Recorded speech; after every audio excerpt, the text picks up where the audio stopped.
отанында өмір сүрейік онда.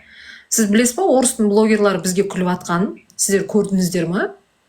Казахи все попрошайки деп күліп атқанын көрдіңіздер ма? Жоқ, енді халық попрошайки в ТикТоке деп. Садақа жасап, өздері алып, әйтеуір өздері жасап, еңбек етіп жүр ғой әйтеуір бір-бірлеріне.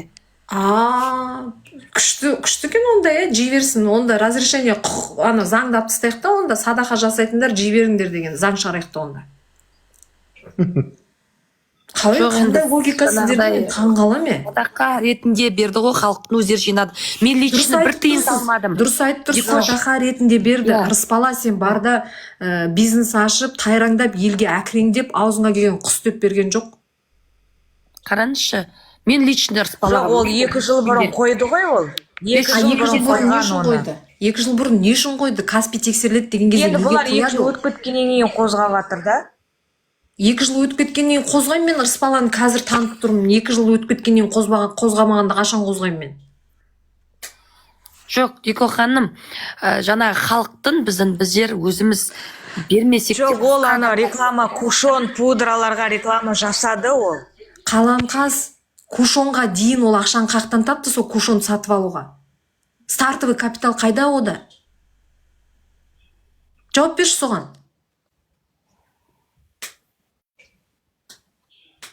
Жоқ, ол андай косметикаларға жасады реклама. Жоқ, ол қызған мен лично жауап берсеңші, кушонды сатар алдында ақшаны қайдан алды деп тұрмыз. Қайдағы реклама? Одан бері 2 жылдан бері. Не сатпады ол? Сіз адамның айтқанын түсінесіз ба? Мен, например, мен қасықты сатам, қасық сату үшін мен бұл қасық сатып алу керекпін, ол ақшам жоқ. Не қақтан сатып аламын мен? Дұрыс. Жоқ, Дикош, алу керек шығар. Қазір предзаказ бар ғой. Күйдіресіңдер бар. Мен осыдан кейін Қытай саған миллиардный обороты бар, Қытай саған предзаказ бере салмасын, идиотқан адамсың ба? О сізде. Мен садақа берем, анау садақа берем. Өзіміз Каспий магазинмен де жұмыс істедік қой, предзаказ берді. Қаламқас, сен өзің оборотыңмен Рыспаланың оборотын не сравнивай, дорогая. Сен Rolls-Royce'ың қақта онда, Қаламқас?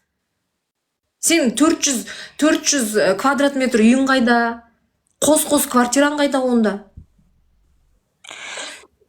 Жоқ, ол реклама жасап жүр ғой, ол жалғыз бір емес. Қайдағы реклама? Көрсетші қылды. Оның просто дүниясын көпендеп затшы.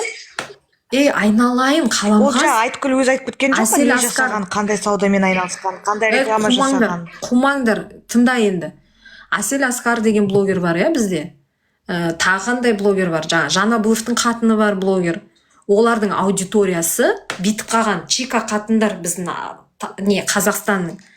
Оған блогерлар или бизнесмендер сторисін сатса, оның аудиториясы алады. Ал Рыспаланың аудиториясы қандай? Ләк, отта отқан қатындар, олар мынауыңды да алмайды.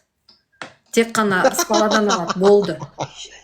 Рыспаланың құлы болып, тас сатса да содан алады, болды. Ешқандай бизнесмен Рыспалаға реклама бермейді. Ондай бәдік қатындарға нормальный, басы, есі дұрыс бизнесмен реклама бермейді. Қашан көрдің оны реклама жасаған? Сіз не қызмет жасайсыз? Сөзіңізді бөлейінші, сіз не қызмет жасайсыз? Ой, мен осы Рыспала немді қызметімді ауыстырдым. Рыспала танушы деген қызмет қазір менде. Ырза болып отырсыз. Жоқ, Қаламқас, енді өзің саудада жүрсің, қалай сондай сұрақ қоясың, енді айтшы енді. Жоқ, просто қазір предзаказ дегенде бар. Ол 2 жыл бұрын жапты, официально жапқан көрсетті ол. Маған тауып берші сондай предзаказ. Миллионный оборотқа предзаказ әшейін мә деп бере салатын тауып берші маған. Қытай сенің көтінен бір тепсін. Ол қор ашқанда ИП ашып тұрып, откровенно ашты. Кейін жапқаннан кейін официально жапқанында ол мәлімет жасады. Не дейді? Қайттан айтшы. Не бітіп қалды? Айтшы, қайттан не дейсің? ИП ашқан кезде официально, ИП ашқан кезде, қор ашқан кезде официально ол ашты. Одан кейін официально жапты, ол көрсетті жапқанын официально. Білеткенсің ғой, Қорды ашты, лицензияны алды қорға. Қорды ашып тұрып, онда неге өзінің жеке шотына ақша жинайды, Қаламқас? Ол заңды ма? Оның жеке шотын көріп бердіңіздер не? жеке счетын көріп пе едіңіздер деген емес, бақырайып Каспий голды тұрса қалай көрмейсің сен? Или сен официально барып оның несін жоқ, қордың ақшасын қорға айналған счет бөлек болады, жеке бөлек болады, қордың счеті бөлек болады. енді қордың счеті бөлек болса, сол қордың счетына саған жоқсың ғой, сен Каспий голдына перевод жасадың ғой. Не отты отырсыңдар? Бір скриншот жіберші қордың несін счетін жіберген. Бәріміз перевод жасадық. Мен өзім салған жоқпын. Сіздер жеке счетына салдыңыздар ма? Осындайларға күйесің ғой, білмей жатып неғып өйтіп защищать етесіңдер. Хотя бы зерттеп барып защищать етсеңдерші. Жоқ, сіздер. Мен ешкімді защищать етпе демеймін. Просто біліп барып айтсаңдаршы. Мен защищать етіп отқан жоқ, мен просто айтып отырмын да, мына жерде распала причина жай. Просто шетелде отырып алып, көтеріліс жасау жай. Просто митинг жасау. Жоқ, сіз теманы ауыстырмаңыз, сіз айттыңыз ғой, ол өйстіп кушон сатпайды. Негізі сол просто жай причина болды распаланың продажасы, а тема уже экономика саясатқа кетіп қалды. Маған Айткүл ханымның өзінің жолы бар. Мен өзім жолымды айтып отырмын мен сіздерге. Мен Айткүл ханым екеуміздің ырыспалаға ғана келгенде. Жоқ, манадан бері астында тыңдап отырып қой, саясатты 2 сағат бойы саясат тыңдап отырып. Енді саясат тыңдасаңыз, мен не жаманшылық бірдеңке айттым ба? Ал айтыңыз жаманшылық. Зачем деймін соны? Жоқ, именно сол ырыспаланы пайдаланып, причина қылдырып, арғарай саясатын үлкейтіп жіберіңіздер. Әркім өзінің мнениесін. Жоқ, қалай үлкейтіп жібердіңіздер? Қалай зачем? Как будто көтеріліс керек сияқты. Ол кісі шетелге кеткен адам, ол ештеңе етпейді. Қарапайым қазақты улап отыр да. Қарапайым қазақты көтергісі келіп отыр, жастарды.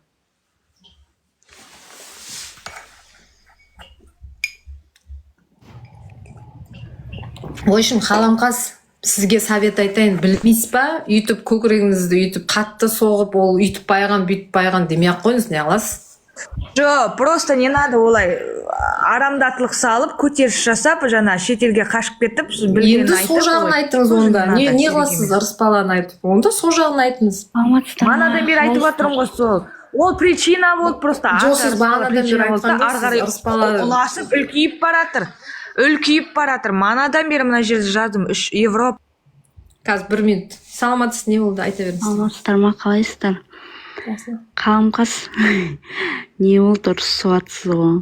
На самом деле блогерлердің бәріне ешқандай заң жоқ қой, былайша айтқанда. Менде мысалы сбор болған 2024 декабрінде аштым. Мен басыма операция керек болғандықтан сол кезде енді мен еріккеннен блогерлерге не обратилась же, мен оларды білмеймін, как они на самом деле работают. Потом уже начали обращаться к блогерам, и сол кезде Самат бар, Мейрамбек бар, Сариев бар, солардың барлығы, например, барлық блогерлермен хабарласып шықтық. Олар нормально ставка алады, короче, 70-80% алады, мысалы.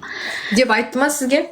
Я конкретно солай и берілді ол. Сол перепискалар бар ма? Бар, переписканың бәрі бар. И біз кеше Руслан Өтепбайдың программасына шықтық, сол бойынша. Өйткені Самат бар ғой, Самат кәдімдей Алланың атымен айтам, анау-мынау деп кәдімдей не істеп алады да,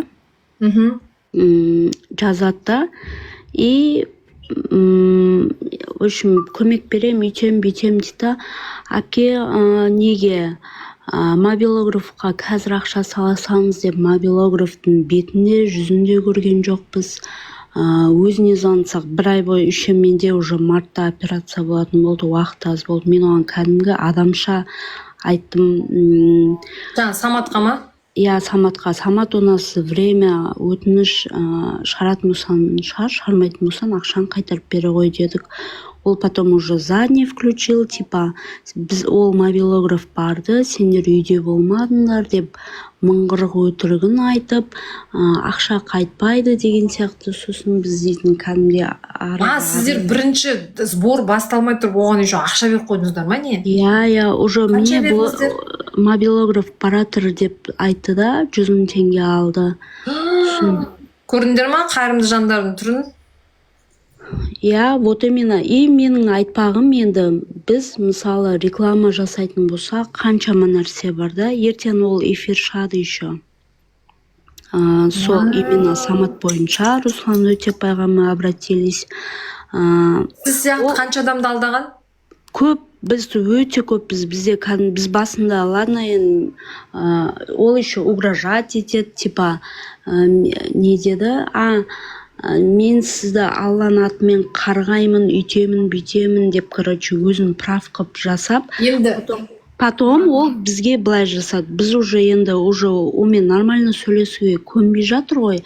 И біз оған уже қатты сөйлесек, бізге кәдімгі ровд-ға жазылған заявленияның талонын, мы уже недавно это узнали, то, что ол бір талонмен бүткіл неге жаңағы алданған ауру инвалидтерге, былайша айтқанда, сол нені талонды в общем бәріне көрсетіп шыққан ғой.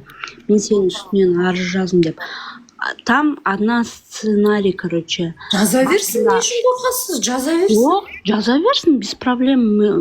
Біз оны нетіп атқан жоқпыз. Мен оның несін айтып атырмын, жаңағы сценарий бойынша, например, именно не бар ғой, в тяжелом состоянии, которые лежат, соларды өздері находят, қоймайшы.